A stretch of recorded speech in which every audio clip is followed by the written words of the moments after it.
Now, today is the anniversary of Shakespeare's birthday, and of course that's especially relevant to us here at Berryfields because he was born just down the road from here at Stratford-upon-Avon.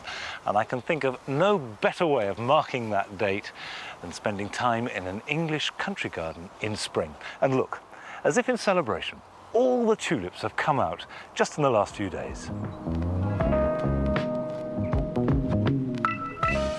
It's as though a shot of electricity has been fired through them, and all these colours are working in a quite zany way. However, there are touches of taste in our border. Look here, you've got the green against green, real subtlety to be picked up.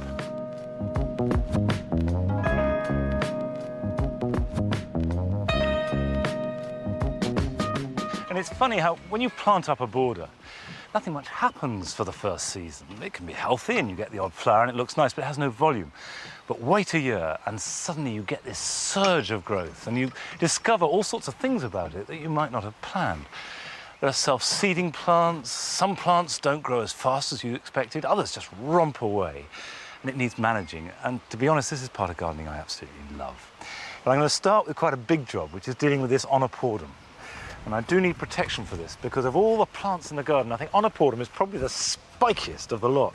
It's too far forward and it's hiding a rose that's behind there. And the only answer is to remove it because it will just get bigger and it'll get more woody, and that is no good. So I can afford to be ruthless.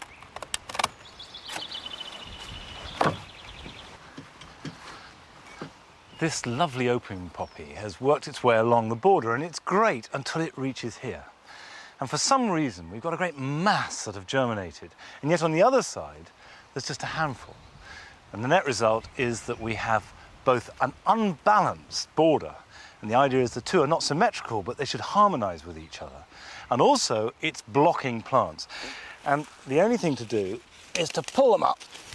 And they should come out fairly easily. And I'm going to put them down carefully because I can cut the flower heads off, plunge them into boiling water, and they will stay fresh in a vase for a few days. Put that to one side. But if I leave them in the ground, you're going to find young plants in a border like this will be shaded out and will suffer. And I think that people don't realise how important light is, even on a robust shrub in its early days. Now in the middle, I want to put another miscanthus. This is Miscanthus sinensis silverfeather, or silver feather. And in fact, it's not so much silver that I like about it, but it's touched with gold. And you can see, certainly there's a metallic sheen to these flowers. And when the light hits it in certain angles, it's as though gold thread is wound round it. I love it. And it will last all winter, and you leave it well into spring before clearing it back so the new growth can come through. And this will grow up through here and give us some volume in the middle of the border.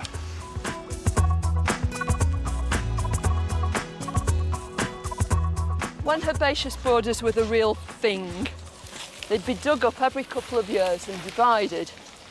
And the whole idea was that that rejuvenated your plants, but of course the great thing is it also means you get extra ones for free. Now this is this traditional fork to fork method. You put your two forks in.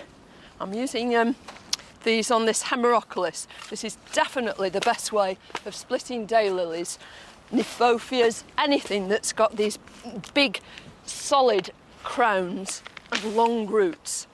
And you just use the forks as a lever. You push them together, and with a bit of luck, they divide up beautifully. Now just look at these long borders. They're fantastic, still going very strong. Well, I am delighted with the way that the long borders have developed. There is some more tweaking to be done, a bit more orange at the hot end, spreading the blues a bit more evenly through the central section, and some of our original planting already needs dividing and moving. But that's gardening, that's what it's all about. And in the end, we've achieved what I set out to do, which is to create a fabulous floral display from early in spring till late in autumn.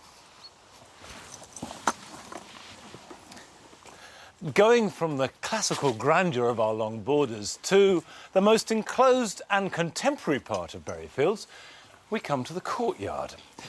When Joe Swift, the garden designer, joined our team in the spring of 2005, he immediately expressed an interest to work in this space.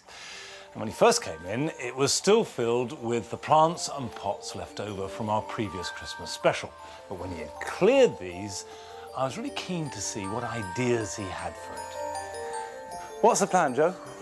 Well, this place has a very different feel from anywhere in Berryfields. It's a courtyard garden, it's all paved, it's got these high walls all the way around it, so I wanted to do something quite contemporary with it. It's 8 metres by 3 metres, or roughly 30 feet by 10. Thank you. Yeah. Us oldies like to know that So sort you of are thing. oldies. But I wanted to just bring it up to date. I thought we'd do some seating, build in some seating, some pots, get some big plants in here, because there's only one rose here, that's all planting. But what a rows. rose, beautiful. Is it? I have never seen a flower. It's guinea, wonderful, rich red, and Okay. it's now beginning to train, nicely along the wall. Yeah, no, it's been pruned beautifully. It looks great. But I also want to get some hanging baskets in here, maybe a water feature, not sure. I think the sound of water would be lovely in here.